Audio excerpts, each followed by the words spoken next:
Fala, galerinha, e aí, beleza? Tudo certo? Tudo tranquilo? Em quarentena todos nós? Então vamos para a nossa aula online aí, nossa aulinha de YouTube gravada, né? Hoje vamos falar sobre pecuária brasileira. Você vai perceber uma diferença aí que você está vendo o fundo da gravação, né? A cadeirinha da minha filha, o pedestalzinho, o celular, faz parte. Eu coloquei um slide preto para ver se tem menos reflexo. Então você vai ver meu grande estúdio aí ao fundo, belezeira? Bom, falar de pecuária brasileira, um processo muito importante dentro do nosso país, né, que é a criação aí de animais, né, e aí você vai ter 3 possibilidades de criação. Quer dizer que todo pecuarista vai se identificar com alguma especificamente dessas 3 possibilidades? Não, cada pecuarista tem a sua realidade. De maneira geral, a gente vai trabalhar com as 3. A mais comum no Brasil é a criação extensiva, que é o pouco investimento na pecuária. É o cara que cria o gado solto, engorda lá no pasto, não tem muito investimento, não tem muito cuidado. Se for para corte, que é o mais comum, esse gado demora mais para engordar e tal, não tem muita genética, enfim. Se for para leite, a produção dessas vacas vai ser uma produção de leite pequena, diariamente e tal. É o mais comum no nosso país, então esse gado vai ficar solto e não tem um cuidado tão intenso com ele, certo? Bom, a semi-intensiva é uma evolução da extensiva, né? Porque aqui você vai ter na semi-intensiva a grande propriedade, só que com maior investimento. Esse gado vai ficar solto uma parte do tempo, uma outra parte do tempo ele vai ficar confinado. Ele vai ter a ração, vai ter a alimentação mais balanceada, para que ele engorde, para que ele consiga ter uma carne de melhor qualidade, muitas vezes. Ou se for um animal, um gado leiteiro aí, você deixa na ração e no pasto para ele produzir mais leite, tá? Então você vai tendo uma condição de melhoramento na semi-intensiva, que cresce muito, usam inseminação artificial, com melhoria genética, com rastreamento. O animal hoje tem até certidão de nascimento, quem é o pai, quem é a mãe, quem é o avô, quem é a avó, porque essa genética é muito importante e dá valor para esse animal. E depois, que essa semi-intensiva é o sistema que mais cresce hoje, tá? E a intensiva também pode ser gado para corte ou gado leiteiro, é mais comum para gado leiteiro, que é um cuidado maior. O gado geralmente ele fica mais fechado, ele tem um controle maior de alimentação, dependendo se for gado leiteiro aqui, tem lugar até que colocar áreas com um ambiente climatizado, com ar-condicionado, para o animal não estressar, colocam músicas. Cara, é uma outra realidade aí do mundo, onde você tem o gado fechadão, literalmente, ocupando menos espaço, consumindo muito mais ração, mas é uma tendência tanto para abate, quanto para pecuária leiteira. Ó, se você olhar o gado aqui, esse gado aqui é o gado holandês, muito comum no Brasil para a produção de leite. Então é o gado mais fechado, os ambientes são mais limpos, você tem a área de cada animalzinho aqui, bonitinho, ordenha geralmente é mais mecanizada, tudo automatizado, então há um melhoramento nesse processo aqui também. Lembrando que para gado Nelore, para gado pecuária de corte, o gado Nelore é o mais comunzão aí, ou alguma mistura com outros gados aí, esse aqui é o Nelore, tá? Agora, quando nós falamos especificamente dessa pecuária, nós daremos destaque para a pecuária bovina, que é a mais importante do Brasil. Nós hoje temos a segunda maior criação de gado do mundo, o segundo maior rebanho, né? Perdemos para a Índia. Só um detalhe que na Índia a vaca é sagrada, então eles não consomem a carne de maneira bem ampla mesmo assim, grande parte dos indianos são vegetarianos. Na criação mesmo para abate, para consumo, para utilização, o Brasil seria o maior, mas de maneira geral ainda é o segundo, só que em termos de exportação de carne, criação para o consumo, nós somos o maior do mundo. Por que a gente é o maior criador do mundo? Primeiro que nós temos um território imenso. Nós temos áreas de pastagens naturais, onde esse gado foi sendo solto ao longo da história aí, desbravando o território historicamente, né? Depois você tem o desmatamento muito intenso, que foi favorecendo essa expansão da pecuária no Brasil. Você tem áreas plantadas que fornecem a ração para esse animal, o alimento diretamente também é produzido aqui, então você consegue criar o gado e produzir muitas vezes o alimento dele no mesmo território.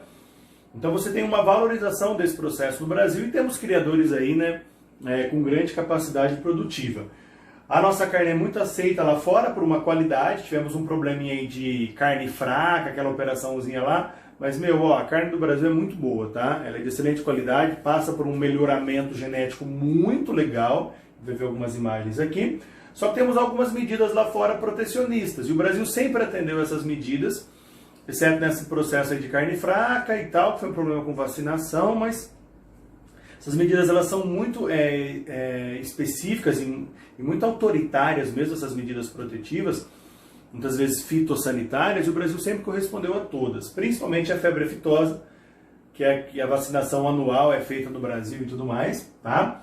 Aí temos aqui, ó, os estados com maior produção, então destaque para o Centro-Oeste, Mato Grosso, Goiás e Mato Grosso do Sul, os 3 maiores estados em criação de gado do Brasil. Depois Minas, o Pará, perceba no crescimento do Pará, isso aqui é avanço da fronteira agrícola, expansão da pecuária para o norte do Brasil, Pará e Rondônia, ó, um crescimento bastante expressivo. Então, a pecuária vai se direcionando para o Centro-Oeste, para o norte do Brasil, e aqui, ó, São Paulo, Bahia, vai perdendo um pouquinho de espaço nesse processo aí, certo? Bom, o gado confinado, então, tá aí, é um processo de crescimento no Brasil, isso, confinamento. Raças novas vêm chegando no nosso país, ganhando corpo, aí, ganhando espaço no consumo da carne para o brasileiro. Os mais famosos é o carne de Angus, né? Para o produtor, ela traz maior rentabilidade porque ela produz mais rápido. O animal ele engorda mais rápido, ele ganha peso mais rápido, então a rentabilidade é maior, tá? Mas a carne para o produtor geralmente é a mesma. É o preço, né? Geralmente é o mesmo, muda o tempo que ele tem de criação ali. Para nós, a gente sabe que é mais cara, mas é uma carne de melhor qualidade. Mas não precisa ser só Angus para ter uma carne de qualidade. Você tem gado Nelore hoje também no Brasil com uma extrema qualidade, com uma genética crescente. E esses animais estão sendo usados aí para melhoramento da carne. E aí a carne vai ficando de melhor qualidade e mais cara, mais macia, com consumo vai crescendo no nosso país e tal. Uma genética dessa daqui não é do dia para a noite, é um processo de investimento, de crescimento. Esse aqui é um Nelore, um boizão aí, né? Para reprodução. Obviamente vende o sêmen desse animal e tudo mais, certo? E para a criação de leite, aí vaca para leite, nós temos algum processo mais tecnológico, que é essa ordenha em carrossel, que é um processo de ordenhamento muito expressivo, muito rápido, e consegue ter uma capacidade de automação, de mecanização absurda, tá? Bom, depois dos bovinos, temos aqui então agora,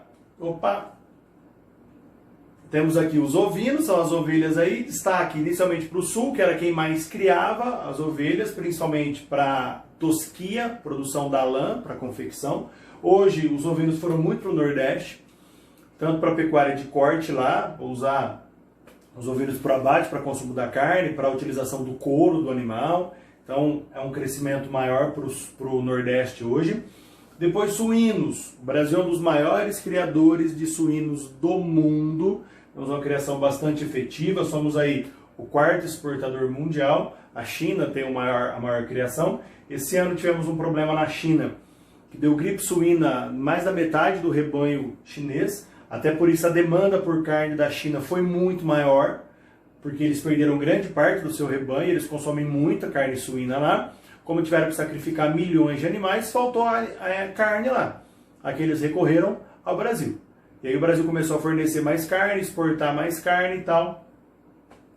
O preço da carne ela se elevou bastante. Uma das causas é o problema da China com os seus suínos lá. Então aqui você tem a criação também crescente no Brasil, nos nossos porquinhos, né? Os nossos pés de bacon. Uma delícia, né?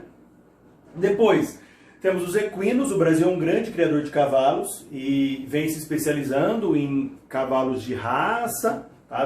Também tendo um melhoramento genético bem interessante aí. Lembrando que esses equinos aí é tanto para esporte, né? Para o rodeio, que no Brasil é muito comum, bem que vem perdendo um pouco o espaço para rodeio em touros, mas ainda existe.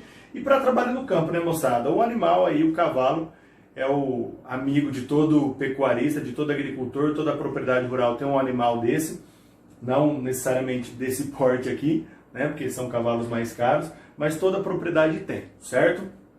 E depois as aves, O Brasil também é um grandioso criador de aves, nós exportamos muito, atendemos um mercado mundial crescente e o consumo interno também é crescente, principalmente aí produções na região sul do nosso país, temos uma grande produção lá no próprio sudeste aqui, no centro-oeste, então as granjas vão se espalhando pelo território, esses frangos aqui crescem de uma maneira cada vez mais rápida, cada vez mais intensa, ganham peso muito rápido, o giro é muito grande, então é um processo que no Brasil cresce absurdamente, certo?